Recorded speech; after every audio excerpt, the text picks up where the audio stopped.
Before we begin, imagine rushing into a wedding to save your sister, only to accidentally become the bride yourself.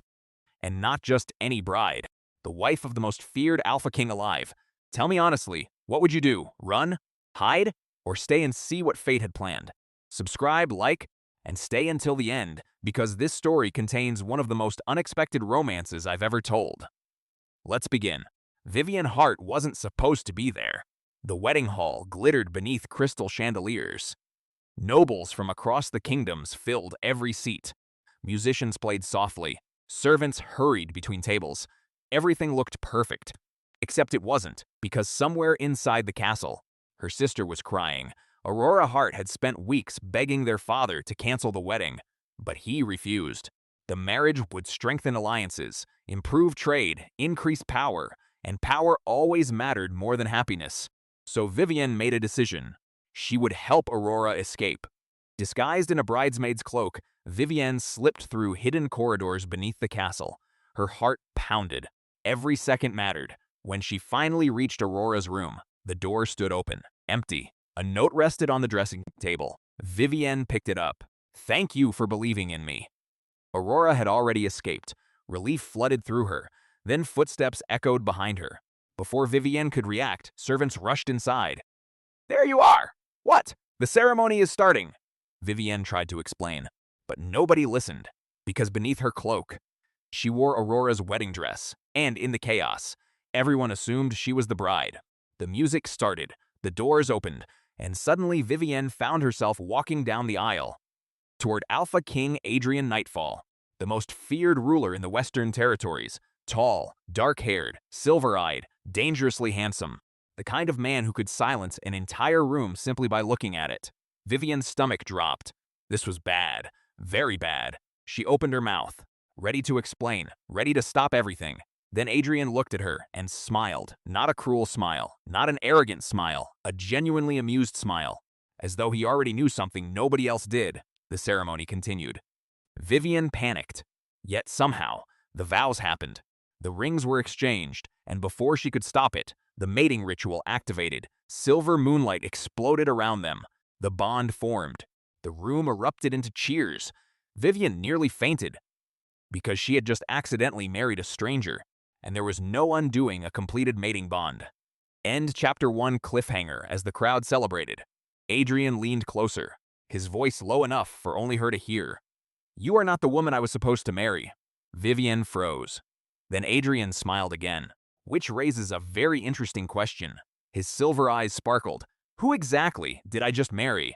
Right before the big reveal, if you discovered your entire marriage had been planned by someone hiding in the shadows. Would you want to know the truth? Even if it destroyed your family? Let me know below. And subscribe now, because everything changes afterwards. Vivienne didn't sleep. Not for a single second. How could she?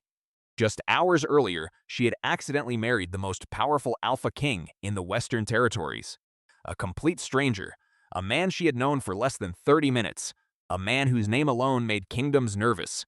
And somehow, he seemed completely unbothered by it. The royal carriage rolled through the snowy mountains as dawn painted the horizon gold. Vivienne sat stiffly by the window, arms crossed, jaw clenched, trying very hard not to look at Adrian. Adrian, meanwhile, appeared perfectly comfortable.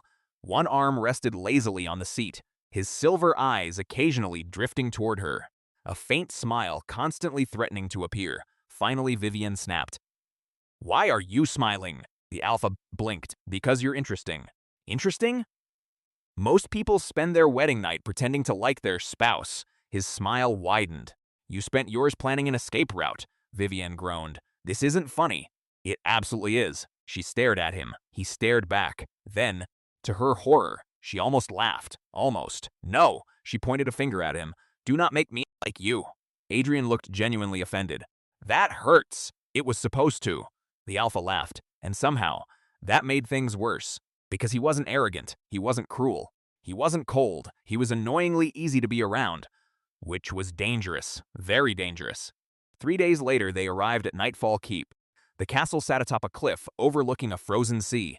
Massive black towers pierced the sky. Snow covered every rooftop. It looked intimidating. Exactly what Vivienne expected. What she didn't expect was how warmly she was welcomed. Servants bowed, guards smiled, citizens celebrated. No one treated her like a political asset. No one treated her like a bargaining chip. They treated her like family. And somehow, that terrified her, because she had never felt that before. Not even in her own home. That evening, Adrian hosted a welcoming banquet. The great hall overflowed with nobles. Music echoed from every corner. Candles illuminated enormous stone walls. Vivienne sat beside Adrian, trying not to draw attention, failing completely. Everyone wanted to see the mysterious bride. Everyone wanted answers, including her. Halfway through dinner, a servant approached, then whispered something into Adrian's ear. The Alpha's smile vanished immediately. Vivienne noticed.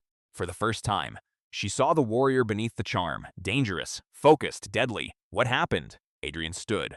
Stay here, which immediately guaranteed she wouldn't. 10 minutes later, Vivienne followed him. The trail led beneath the castle, into the dungeons. What she found there chilled her blood. An assassin, captured, injured, terrified. The moment the prisoner saw Vivienne, his face went pale. No! The man stumbled backward. No, she's supposed to be dead. The room fell silent. Vivienne felt her heart stop. What did you say? The assassin's eyes widened, realizing he'd spoken too much. Too late. Adrian stepped forward. His voice became ice. Explain. The assassin swallowed, then whispered. The order came months ago. What order? Kill Vivienne Hart. The world tilted. Vivienne stared, certain she'd misheard. Why? The assassin laughed bitterly.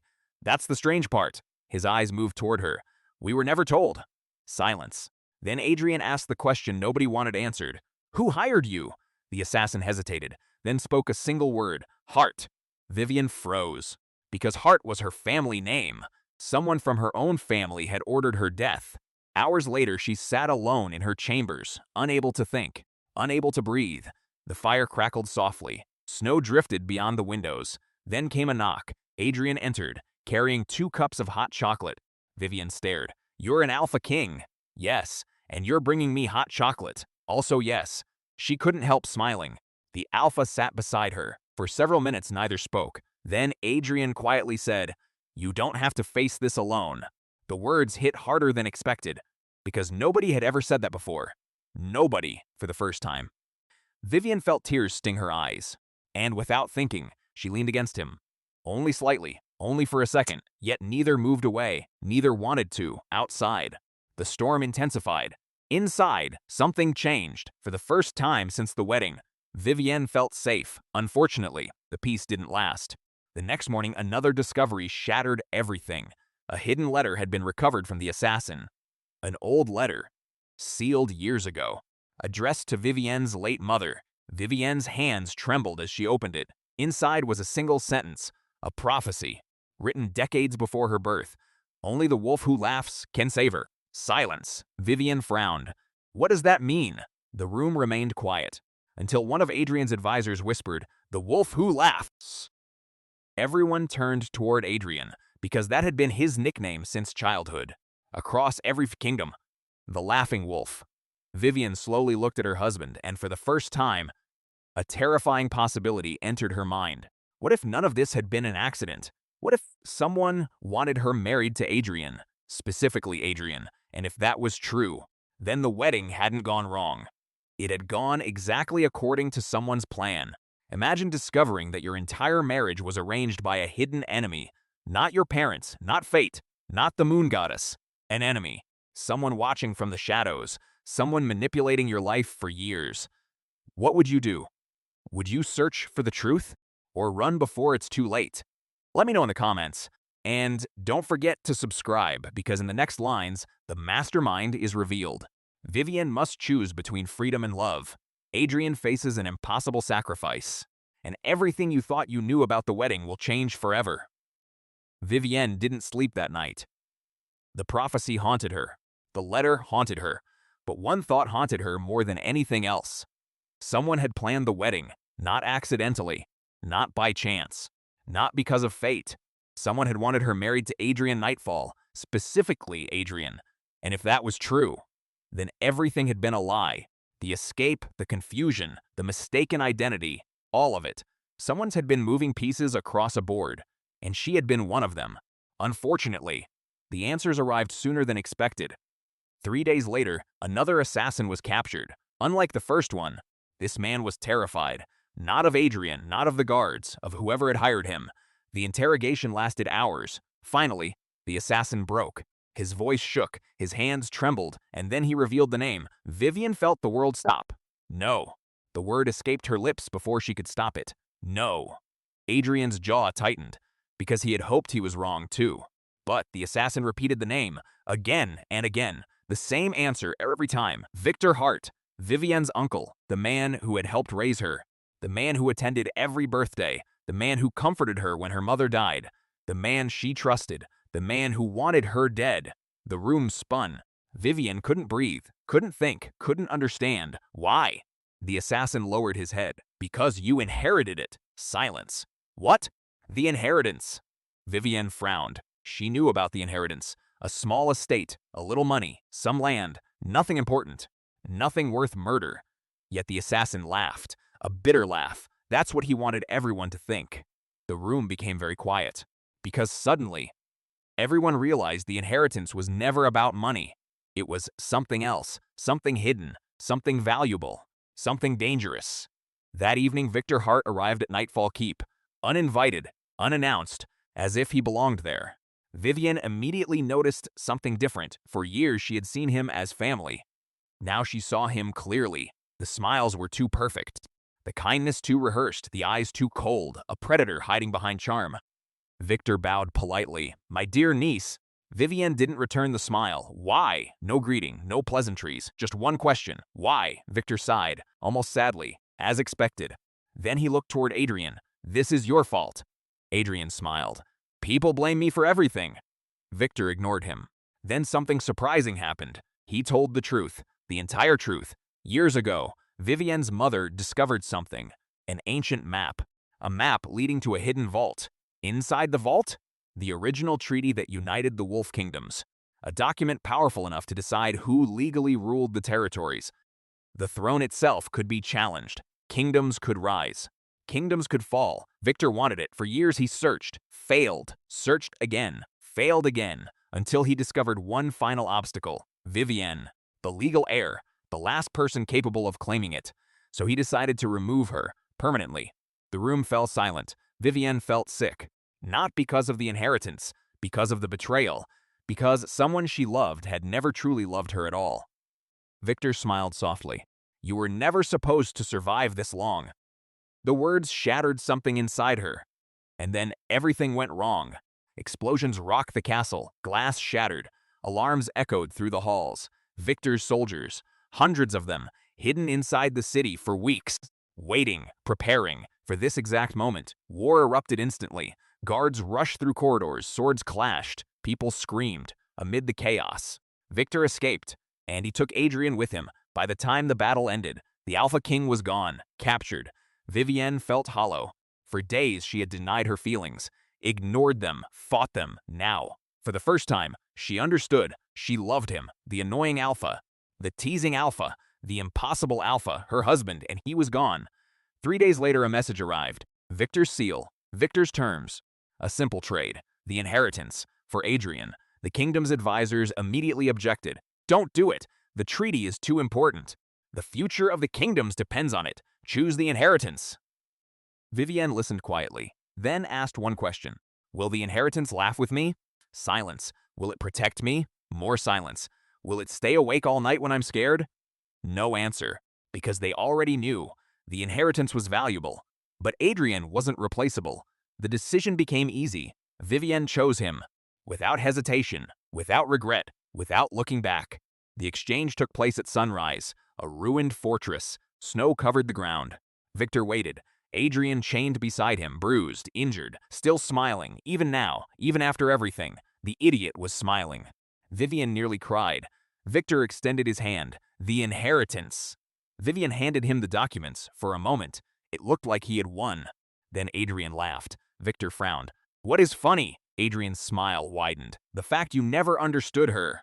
Confusion crossed Victor's face. Then realization followed. Because while he had been obsessed with power, Vivienne had already chosen not the inheritance, not the throne, not wealth, love, and suddenly, thousands of wolves emerged from the surrounding forest, Nightfall warriors, royal guards. Every ally Adrian had secretly gathered. Victor's face went pale, because the exchange had been a trap. The battle ended quickly. For the first time in years, Victor Hart lost. Weeks later, peace returned. The kingdoms celebrated. The threat was gone, the future secure. Only one problem remained: the marriage. One morning, Adrian entered the garden carrying a document. Vivienne immediately recognized it. Annulment papers. Her heart sank. The Alpha sat beside her. For once, he wasn't smiling. "You deserve a choice." Vivienne remained silent. "I never gave you one." The words hurt, because they were true. Adrian placed the papers in her hands. "If you want freedom," his voice cracked slightly, "I'll sign." Silence. For several seconds, neither moved. Then Vivienne looked at the papers, looked at Adrian, then looked back at the papers. Slowly, she tore them in half. Adrian blinked. Once, twice. Vivienne, tears filled her eyes. "You really are an idiot." The Alpha frowned. "I've heard that before." She laughed through her tears, then stepped closer, much closer, until only inches separated them. "You spent months protecting me. Closer, saving me. Closer, making me laugh. Closer. And now you're trying to let me go." Adrian swallowed. "Because I love you." The words finally escaped. Raw, honest, real.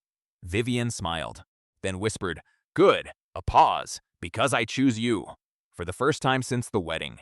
The Alpha King was speechless, and then she kissed him. Softly, gently, like a promise, like a beginning, like home. Above them snow drifted through the sky. Below them the kingdom celebrated. And for the first time, their marriage wasn't an accident. It was a choice. Before you go, tell me honestly, if you were Vivienne, would you have chosen the inheritance or the man you loved? Let me know in the comments below. And if you enjoyed this story, don't forget to like, hey, subscribe, share, because the next werewolf romance might be even more unforgettable.